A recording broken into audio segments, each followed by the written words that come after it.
Welcome to the Clarity Advisor Show, where you'll learn how to grow your team today.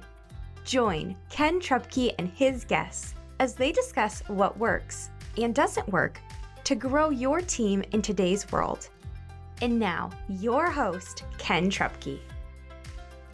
Hello, and welcome to the Clarity Advisor Show.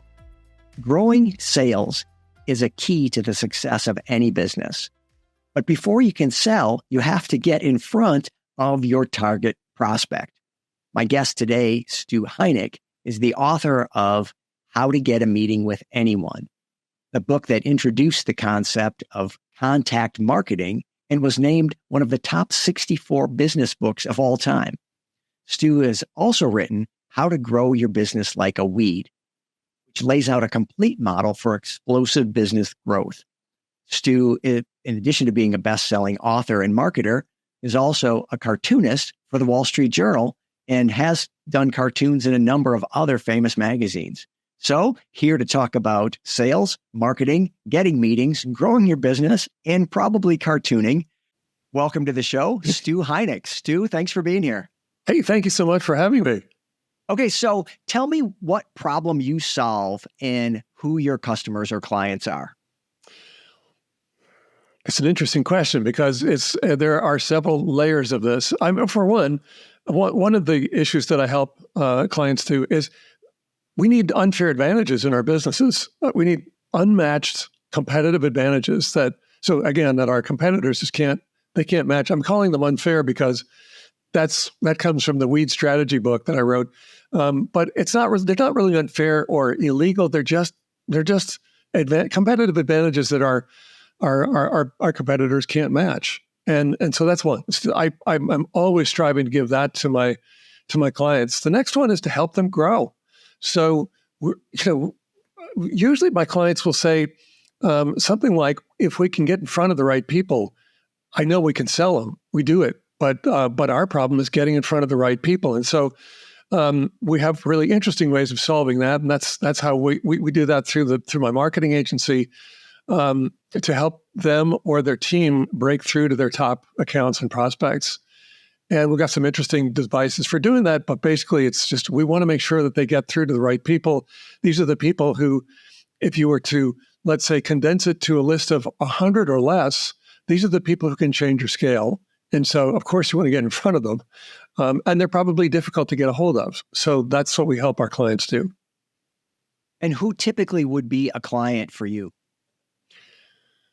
Well, my answer will drive you crazy because it's really anyone who wants to grow their businesses, and so that's everybody, and so that's not really narrowing it down. But we do tend to focus in certain industries from time to time, just because they have sort of a common issue that we help them solve. So, if it was an insurance company, a lot of insurance companies rely on the output and the share of mind focused on their products by independent producers. And so they're always trying to get they always need to do more than just get their attention, but they certainly want to get their attention and they want to keep them engaged. And so we help them reach out to these independent producers in a way that they're saying, wow, that's really cool. I mean, that's another one. You asked what I do earlier. We want to create flip moments for our clients and for the people that they reach out to, so that when they're reaching out to them, we know they're interrupting their day. So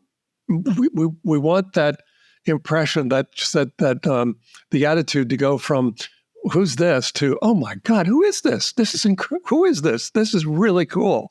So they might know who the insurance company is if we were talking about producers still, but just wow, that's clever, that's incredible. I need to respond, need to get in touch with them. We want that kind of reaction. And so in the insurance business, we help with that. We also help funds do that with independent producers. It's kind of the same challenge. We help, we are in the commercial roofing space quite a bit. And there we're helping roofers stay in front of the people on their list. They need to do that because people don't need roofing all the time. But the roofers certainly want dominant top-of-mind awareness. They want constant engagement. So we do that with, we kind of see it over my shoulder, the cartoons. Cartoons are a great device for this. So we use cartoons to keep them engaged from month to month, so that if they have an issue, if anyone on these lists, anyone who's a building owner has an issue with their roof, they reach out to the roofer, and they don't go to a search. We want to circumvent all of that. We just want them to come complete, or they just go directly to the roofer. So we do that for them, but we also help them connect with accounts. Again, just a top 100 list approach, but we want to help them connect with their biggest accounts or biggest prospects, so that they can grow. It's really, ultimately, it's all about creating growth for our clients. Okay. So yeah, with those, I was thinking, I was talking about roofers, any of those kind of trades or things where people need it when they need it, but they don't always need it. And so it's that balance of being top of mind. So when they're ready for it, they think of you, but it's not something that's a repeat purchase. It's not like gas or groceries or something that people are doing all the time. Yeah. So and that's kind of, it's quite a challenge. It's quite a challenge, because if you keep sending something, it's the same thing, people get tired of it quickly and they bore easily. So it's a real challenge that, fortunately, I mean, I don't mean to say that everything is about cartoons. We use cartoons a lot because they're just a great device they deliver a message, but it can be done in such a disarming way. You can tell people things like, "Hey, you're hanging me up. Come on, call me back," or "Why haven't you called me back?" or any of these things that you wouldn't really want to put into words directly. But cartoons can deal with the issue really quickly and very effectively, and in a way that keeps people going, "Hey, this is really cool. You know what? That one was funny. I like that one." And every time usually it's a monthly drip campaign. So every time the new cartoon comes up and it's done, I mean, it's delivered an email, the open rates are high. They remain high. People want to know, well, what's the new cartoon they came up with about me? And so that's kind of a cool thing. It's a cool device. Yeah, well, you've mentioned cartoons a couple of times. I know that's a big part of your background. So why don't you walk us through some of your professional history and how you got where you are, being a best-selling author and having a marketing expertise now? Yeah, well, I studied marketing in college, but I also I've just been interested in cartooning for a very long time. And so by the time I graduated college, I was also being published as a cartoonist. I was in LA, so in the LA papers, and I knew that I knew I wanted to combine the two, so marketing and cartooning, and I also knew that there were editorial readership surveys happening constantly in magazines and newspapers. They were trying to find out what gets read and remembered, and what they were finding was that cartoons were almost always the best read and remembered parts of any publication they're in. So that's perfect. That's a great device. That's a powerful device to put in the mail, and to marry that with personalization. So the cartoons were always about the recipients. So that was what I was doing. I was creating direct mail campaigns. That I went straight into that. Then I had this really interesting thing happen. I wanted to work with the big magazine publishers, and so I got the first two assignments I got were for Rolling Stone and Bon Appetit. Great titles, great clients to have right off the bat.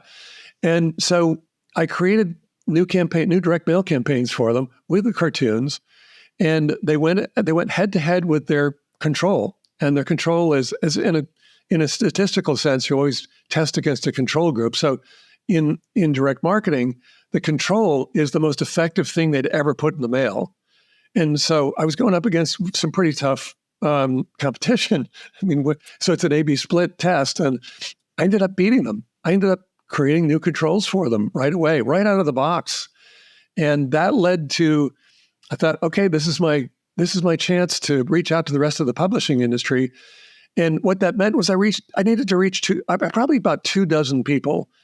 These are the VPs of circulation at Time Inc. and Condé Nast and the Wall Street Journal and Forbes and so on. A real small list. And I thought, okay, what am I going to do? I'm going to put out this little campaign. It'll have a cartoon print.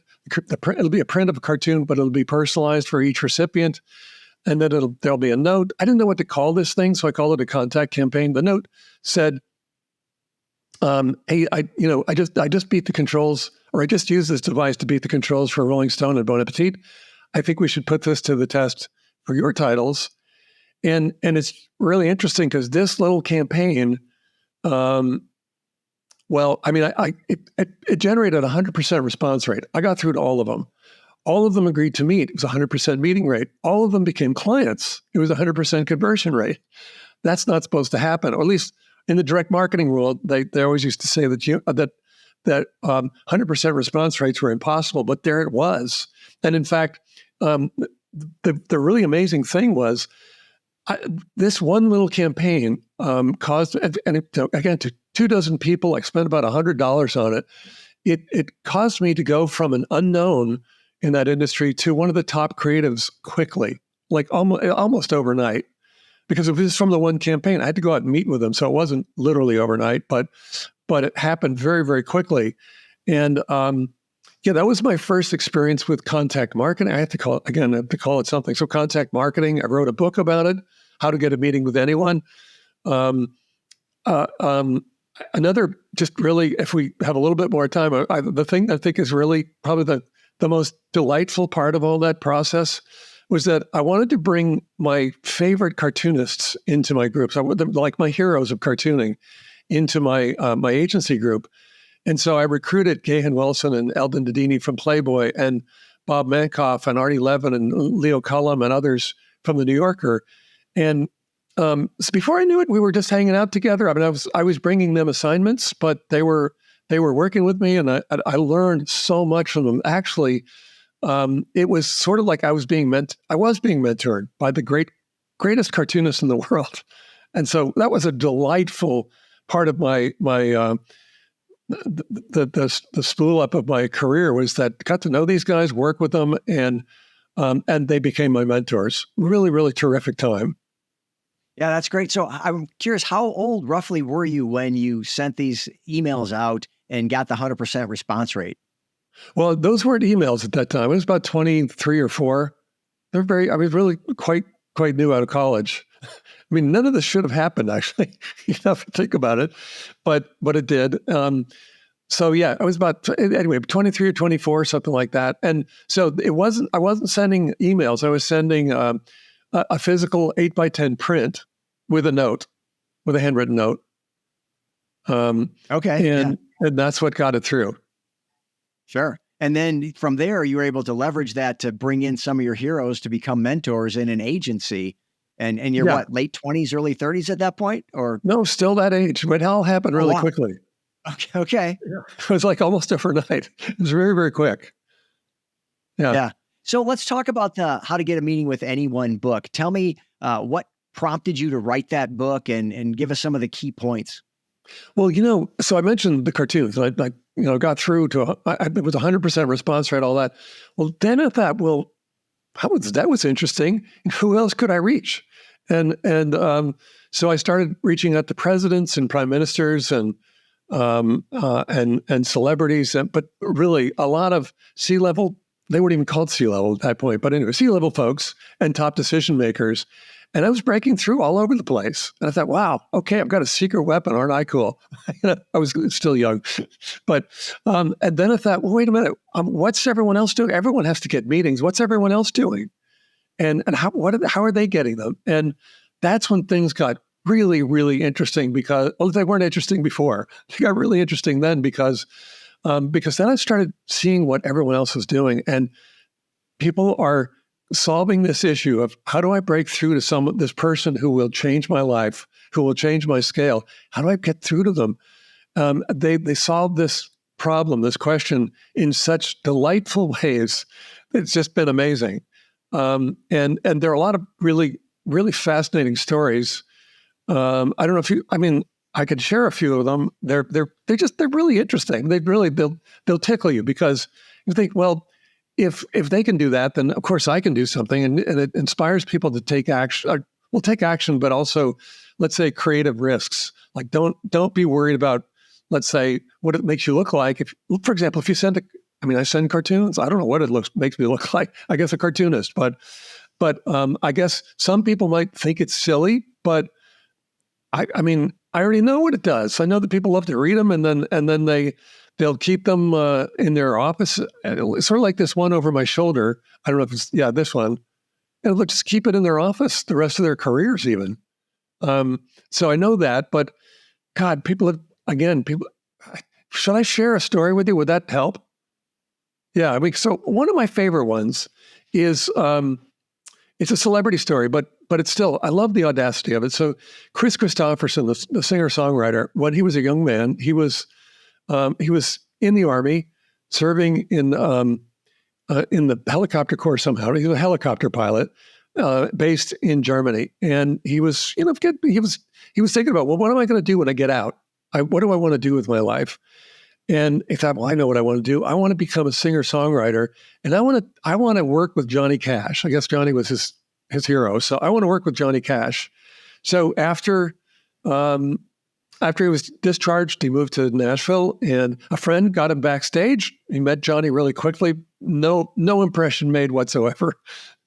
Johnny was about to go on stage. There was no impression. So then Chris got a job at the studio where Johnny rehearsed. But they told everybody that worked there, if you slip a demo tape to Johnny, you're fired. So, okay, he shipped it. So instead, he was giving them to Johnny's wife. That didn't work. So finally, one day, he was still a helicopter pilot now for the reserves. So one day, he just went over to the base, checked out a helicopter, and flew it over to Johnny's house, landed on the front lawn, and handed off a demo tape that way. And from that point on, Johnny was, there's two different stories, two different versions of that story. Johnny wasn't actually there, but he handed it off to the house manager or something. But Johnny heard the story and loved it. And I think one of the things that's interesting is if you give someone a story to tell, they love you for it. So that's part of these campaigns as well. But Johnny just loved it, and they became sort of, from that point on, lifelong friends and collaborators.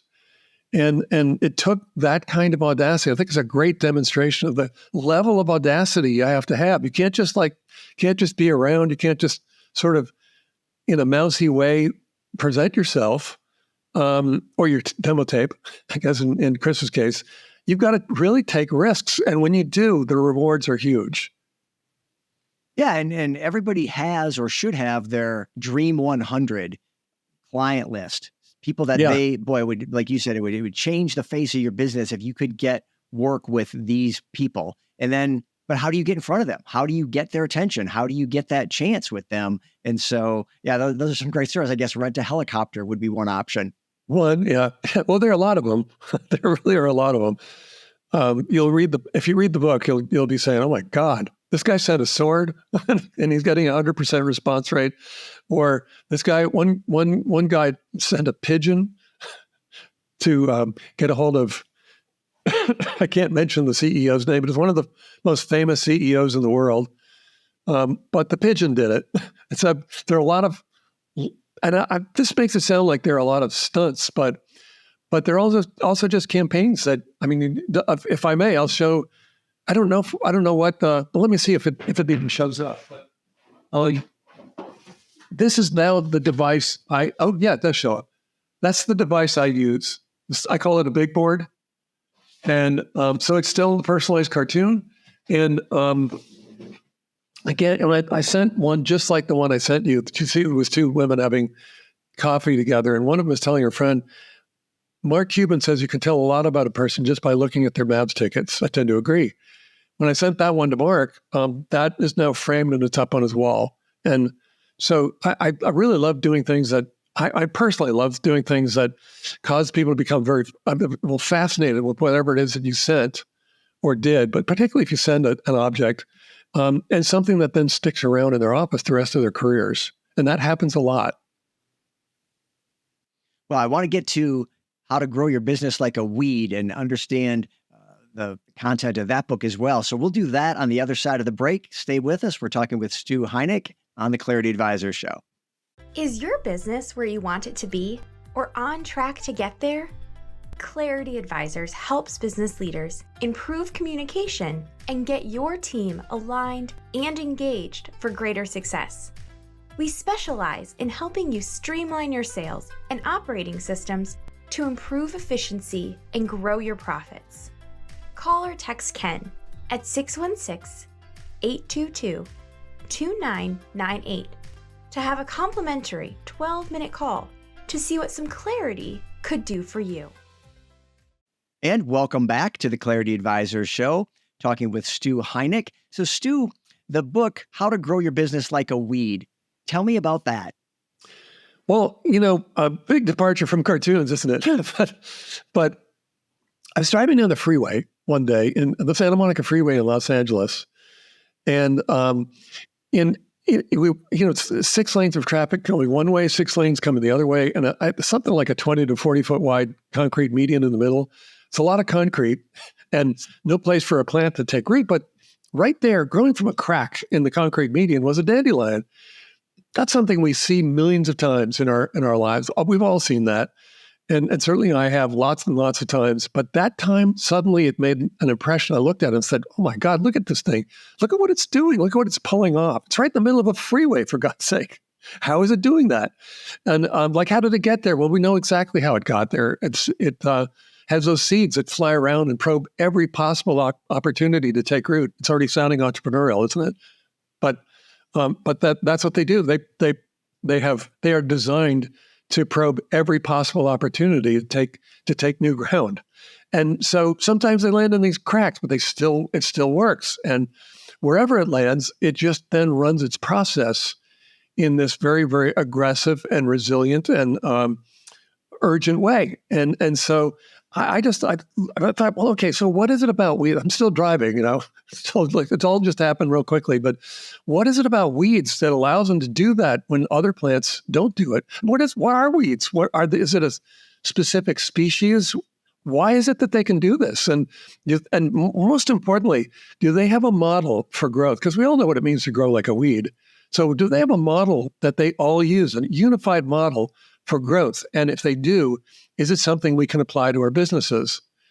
Well, so that started a quest. And the answer to that is yes, they do have a model. And it is, not only is it applicable to our businesses, I think it's a theory of everything about growing anything. So yeah, that's where it came from. Okay. And what are those, you talked about it's urgent and aggressive. What are some of those other principles and how does it apply? What's the framework to apply to business?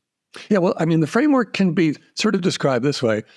Weeds deal with what is. What I'm describing there is actually a very matter-of-fact, fierce mindset.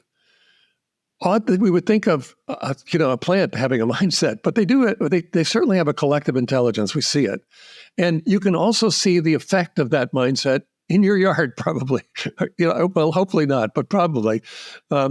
When a weed shows up in our yard or in our gardens, it's very tough to get rid of them. They're aggressive and resilient and adaptive.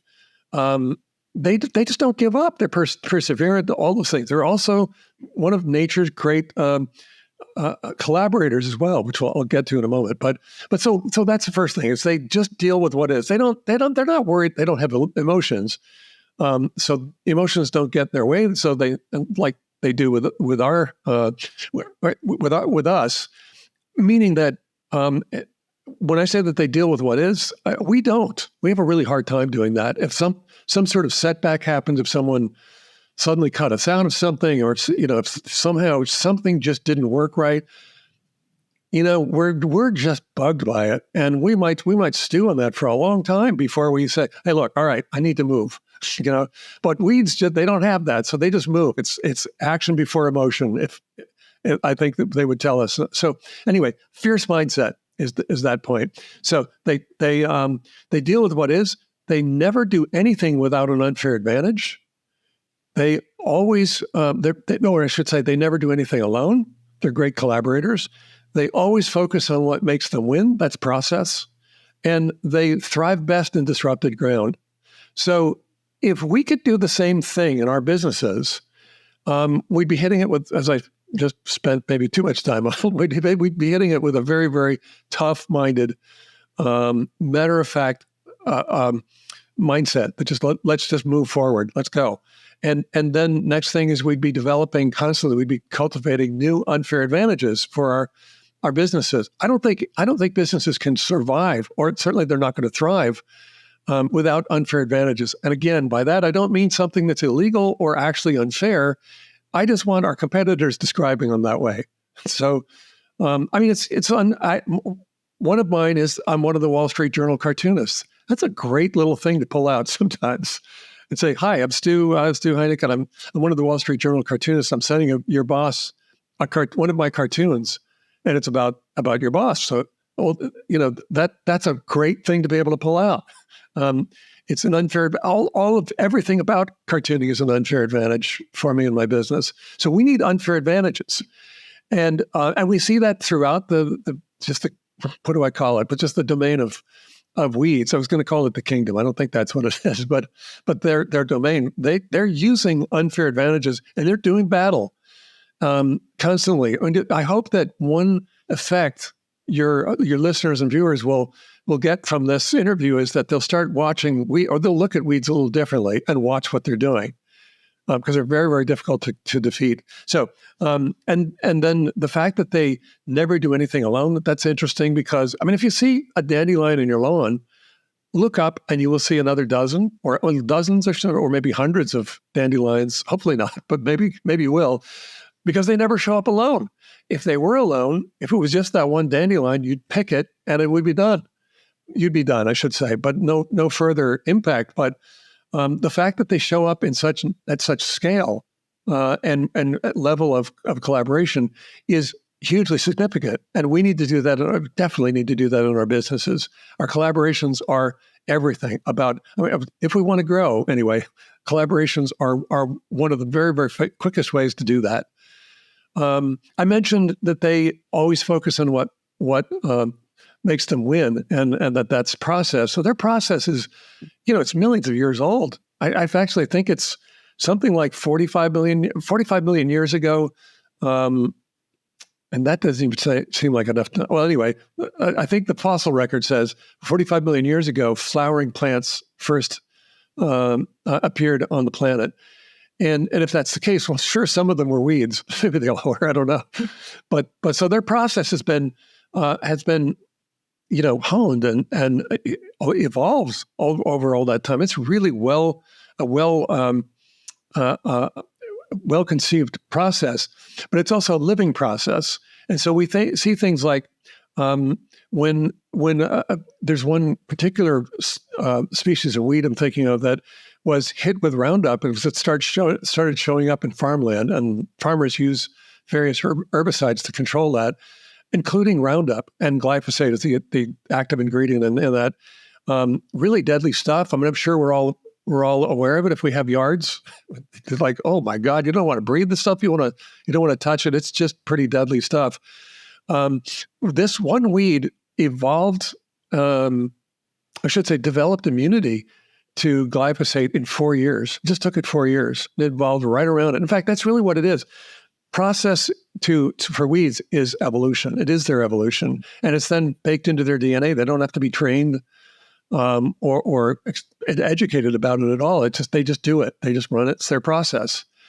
And then finally, just their relationship with disruption, I think, is a really interesting facet, because weeds, I mentioned earlier, they thrive best in disrupted ground. So what I mean by that is that they're that a lot of that is our yards and our gardens, for one. And so when you have just blank ground, if you've taken everything out of it, the first thing that's going to show up are weeds. And they are perfectly adapted to doing that. What they've done is they've identified, in essence, they've identified a void in the market, or an opportunity in the market, unmet need in the market, something like that. And they've filled it quickly. They're just perfectly evolved to move in and capture that turf, which, again, I guess in our world is analogous to capturing market share, or maybe just starting a new market. But they're perfectly adapted to that, and we need to be that perfectly adapted to doing that in our businesses as well. We should be thriving because things are disrupted. We should be disruptors, of course, but certainly we should be thriving because of the disruption that's happening, because a lot of it we don't control. Most of it we don't control. Does that make sense? Yeah, back to yeah, it does. That's great. I appreciate you walking us through those. So to recap, we got fierce mindset, the never alone, winning process, and disruptive ground. And I want to go back to that winning process. You kind of framed it as an adaptive process that we've got to figure out. How does that relate to business? How do you coach and advise your clients to be adaptive with their processes? Well, I mean, first of all, we should maybe define process a little bit further. When the process is for us, a process is the accumulation of expertise and experience that creates the greatest amount of efficiency and let's say competitive advantage. But what we're also doing when we then share that process, we have to share it. Meaning we have to train our team to run the process. But that is all about mapping expertise and experience, all of that, the sum total of the expertise and experience across the entire organization, so that it operates together as an entity and as an expert or as experts. So you're asking how do we keep our process alive? And I think that's a really tough question, because because we have to be trained. A lot of what we think about when we think about process is, let's say, I don't know, best practices, or the manual that we had to study, or the course that we had to take, or the videos we had to watch, which is really kind of drab. It's not a nice way to absorb anything. Unfortunately, that's probably one of the best ways we have. Of course, getting out and experiencing it.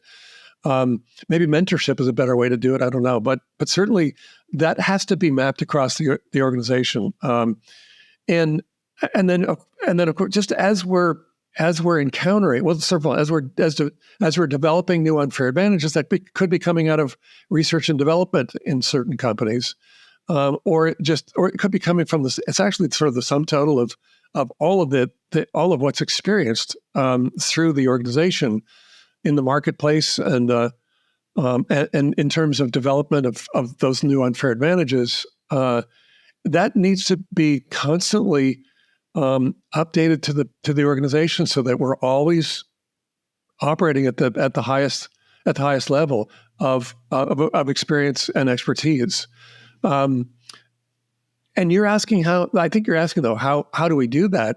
And I don't know that I have a great answer for how we instill it. I just think we got to do it. I can see that the weeds are telling us we have to do it. Okay, fair enough. Well, Stu, this has been terrific. I really appreciate you walking through the key points, especially of the how to grow your business like a weed. Those are interestingly applicable. And I love the background story of driving on the freeway and seeing the weed and saying, wait, how did that get there? And what is that? What could that tell me? And turning that into a lesson in a book. That's great stuff. So I'm curious, as an author, typically my experience is authors are also readers. And so I'm curious what you're reading or listening to. What information are you absorbing these days to stay on top of things? Well, at the moment, I'm just busy writing. Because I'm producing I am the publisher. We're producing the updated edition of How to Get a Meeting with Anyone, which comes out in June next year. But gosh, one of John Naisbitt's books, and now the title's gotten right out of my head, but it's about the future of technology, and it came out around 2000, something like that. And I took an interest in that because he was saying that in the future, there will be a great blast of technology into our lives, or injection of technology into our lives. We've seen it certainly since 2000. We've seen a lot of it, but there will also be an equal and opposite reaction to seek out things that are uniquely human. And he was the one who coined that. I didn't coin it, but that's certainly been a theme in the updated edition of How to Get a Meeting with Anyone. We've got a lot of really interesting AI technology that is, I think, miraculous. It's really changing how sellers can sell and find just the right prospects at the right time. That's amazing. But in the outreach, I think they're still going to be saying I think people will be looking more and more for things that are human. And they'll react, and I don't even know if they'll be aware of it, but they'll react to things differently if they're said by a human as opposed to said by a machine. And we can tell the difference. But if you got a handwritten note from someone, and it was sent in the mail, and it had a stamp on it, hand addressed outer envelope, it's a pretty good chance that that person sat down and wrote this thing to you. So what is it? It's more important than something that popped out of an AI somehow. And oddly, I'm reading Orwell's 1984 because I think it has a lot of application to. I think it's foretelling what we're going through right now. Actually, it's kind of a scary read at this point. Right. We'll get that other book in the show notes as well, so people have a chance to link to that. And 1984 is so interesting in light of where we are as a society and with technology. Yeah. So yeah. I should mention there's one other one, and I've not cracked it open yet, but I need to do it. I have an advanced copy of Anthony Iannarino's and Jeb Blount's new book on AI and sales, which I think will be really interesting. I love what's happening with. I just think AI is just amazing. So I don't know if I love everything about AI, but certainly it's really pretty fascinating and entertaining stuff. And very, very useful to be able to, for example, for sellers to be able to identify not only people based on their ideal customer profile, but also on real-time trigger events that are occurring and buyer intent signals. That's incredible. I mean, to find someone who's looking for what you sell is amazing. Yeah, AI is definitely a tool that we can harness for success. And yet, on the flip side, as you pointed out, there's that need for human connection. And we all respond to that. And the handwritten note's such a great example. When we get one of those, anytime you get mail that looks handwritten, you open it and are interested in it and might even save it if it's a handwritten note from someone. And so that's well, great. Good stuff. So Stu, as we wrap up here, who should reach out to you and what would be the best way for them to do that?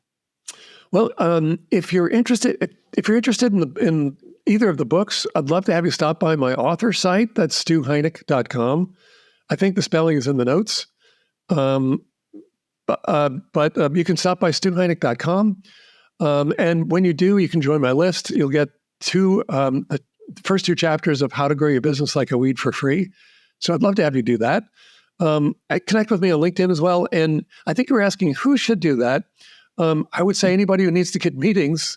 This is probably all of us, and then anybody who's interested in growth, just rapid growth in their businesses.